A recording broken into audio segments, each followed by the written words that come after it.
Aku ngerti wong lek ngalem wong iki jen nganti entek golek kurang amek ngono kae.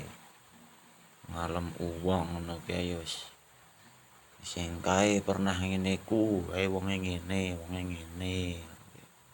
Lah jen ya milih ngalem ki wong ya ora entuk dhuwit to.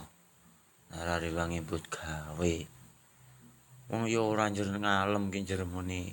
Nyo iki pinangka kowe le ngalem aku. Ki bendinane tak nehi sakmene. Umpama ana ngono aku bendina ning ngalemi wong ae. Ngono ki jen nek ngalem wong nganti nyok ora kena dirungokke. Lah wong ya adu apa-apa isih golek dhewe. Apa-apa ya isih ketekeran dhewe.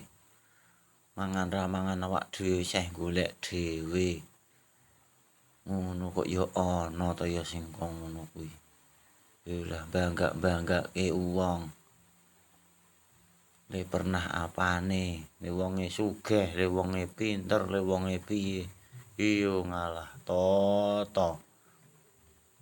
Wong ya ora kena ge cukup to ngono kuwi.